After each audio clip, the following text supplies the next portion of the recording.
ಇಲ್ಲೊಂದು tanker palm oil ಅನ್ನು ಸಾಗಿಸ್ತಾ ಇದ್ದಂತಹ ವೇಳೆ ಪಲ್ಟಿ ಹೊಡೆದಿದೆ. ಟ್ಯಾಂಕರ್ ಲಾರಿ ಪಲ್ಟಿ ಹೊಡೆದಿರುವಂತಹ ಕಾರಣ ಆಯಿಲ್ ತುಂಬಿಕೊಳ್ಳೋದಕ್ಕೆ ಈಗ ಜನ ಮುಗಿ ಬೀಳ್ತಾ ಇದ್ದಾರೆ.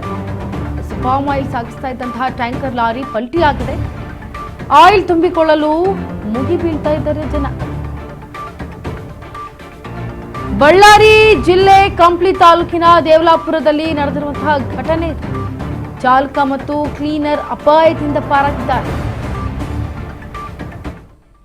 ಪಾಮ್ ಆಯಿಲ್ ಸಾಗಿಸ್ತಾ ಇದ್ದಂತಹ ಏನು ಟ್ಯಾಂಕರ್ ಲಾರಿ ಇತ್ತು ಅದು ಪಲ್ಟಿ ಆಗ್ಬಿಟ್ಟಿದೆ. ಸೊ ಆಯಿಲ್ ಅನ್ನ ತುಂಬಿಸ್ಕೊಳ್ಳೋದಕ್ಕೆ ಅಲ್ಲಿನ ಜನರು ಮುಗಿ ಬೀಳ್ತಾ ಇದ್ದಾರೆ. ದೃಶ್ಯಾವಳಿಗಳಲ್ಲಿ ಗಮನಿಸಿ, ಬಿಂದಿಗೆ ಬಕೆಟ್ಟು ಏನು ಸಿಗುತ್ತೋ ಅದನ್ನ ನೀರಿನ ಕ್ಯಾನ್ಗಳನ್ನು ತಗೊಂಡು ಆಯಿಲನ್ನು ತುಂಬಿಸ್ಕೊಳ್ಳೋದಕ್ಕೆ ಮುಂದಾಗ್ತಾ ಇದ್ದಾರೆ ಅಲ್ಲಿನ ಜನರು. ಆಯಿಲನ್ನು ತುಂಬಿಸ್ಕೊಳ್ಳೋದಕ್ಕೆ ಮುಗಿ ಬೀಳ್ತಾ ಇದ್ದಾರೆ. ಬಳ್ಳಾರಿ ಜಿಲ್ಲೆ ಕಂಪ್ಲಿ ತಾಲೂಕಿನಲ್ಲಿ ದೇವಲಾಪುರದ ಹತ್ರ ನಡೆದಂತಹ ಅಪಘಾತ ಇದು. ಸದ್ಯಕ್ಕೆ ಚಾಲಕ ಮತ್ತೆ ಕ್ಲೀನರ್ ಇದಾರಲ್ಲ, ಇವರಿಬ್ಬರು ಕೂಡ ಅಪಾಯದಿಂದ ಪಾರಾಗಿದ್ದಾರೆ. ಸದ್ಯ ಯಾವುದೇ ರೀತಿ ಪ್ರಾಣಹಾನಿ ಆಗಿಲ್ಲ. ಹೆದ್ದಾರಿ ಪಕ್ಕಕ್ಕೆ ಲಾರಿ ಉರುಳು ಬಿದ್ದಿತ್ತು. ಟ್ಯಾಂಕರ್ನಿಂದ ಆಯಿಲ್ ಸೋರಿಕೆ ಆಗಿತ್ತು. ಹಾಗಾಗಿ ಆಯಿಲನ್ನು ತುಂಬಿಸ್ಕೊಳ್ಳೋದಕ್ಕೆ ಜನ ಮುಗಿ ಬೀಳ್ತಾ ಇದ್ದಾರೆ. ಕನಿಷ್ಠ ಪಕ್ಷ ಅಲ್ಲಿ ಏನಾಯ್ತು ಎತ್ತಾಯ್ತು ಅನ್ನೋದನ್ನ ಗಮನಿಸಬೇಕಾಗಿತ್ತು ಜನ. ಆದರೆ ಆಯಿಲ್ನ ತುಂಬಿಕೊಳ್ಳೋದ್ರಲ್ಲಿ ಮುಗಿ ಬಿದ್ದಿದ್ದಾರೆ ಅಲ್ಲಿನ ಜನರು.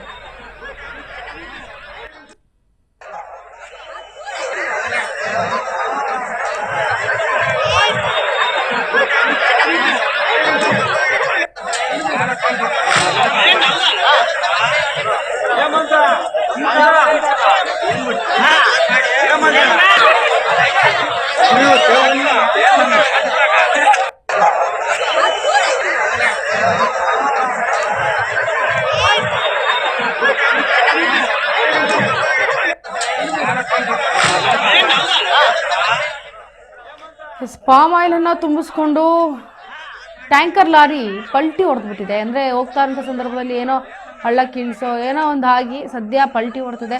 ಮುಗಿ ಬಿದ್ದಿರುವಂತಹ ಆಯಿಲ್ ಟ್ಯಾಂಕರ್ನ ಅದೇನು ಅದರೊಳಗಡೆ ಇರೋರು ಬದುಕಿದಾರ ಸತ್ತಿದಾರ ಏನಾಗಿದೆ ಅಂತ ಜನ ನೋಡೋದು ಬಿಟ್ಟು ಸದ್ಯಕ್ಕೆ ಯಾವುದೇ ಪ್ರಾಣಾಪಾಯ ಆಗಿಲ್ಲ. ಕ್ಲೀನರ್ ಮತ್ತು ಡ್ರೈವರ್ಗೆ ಯಾವುದೇ ಪ್ರಾಣಾಪಾಯ ಆಗಿಲ್ಲ, ಬಚಾವಾಗಿದ್ದಾರೆ. ಆದರೆ ಆಯಿಲ್ ಏನು ಲಾರಿ ಪಲ್ಟಿ ಆಗಿರೋದ್ರಿಂದ ಆಯಿಲ್ ತುಂಬಿಸ್ಕೊಳ್ಳೋದ್ರಲ್ಲಿ ಜನ ಮುಗಿ ಬೀಳ್ತಾ ಇದ್ದಾರೆ ವಿನಃ ಏನು ನೆಕ್ಸ್ಟಲ್ಲಿ ಏನಾಗಿದೆ, ಏನು ಕತೆ ಆಯಿತು, ಯಾರಿಗೇನಾಗಿದೆ ಅಂತ ನೋಡೋ ಪರಿಯೇ ಇಲ್ಲ. ಬರೀ ಆ ಒಂದು ಆಯಿಲ್ ಏನೋ ಬಿದೋಗ್ಬಿಟ್ಟಿದೆ, ಈಗ ತುಂಬಿಸ್ಕೊಳ್ಬೇಕು ಮನೆಗೆ ಅಂತ ಅಷ್ಟೇ.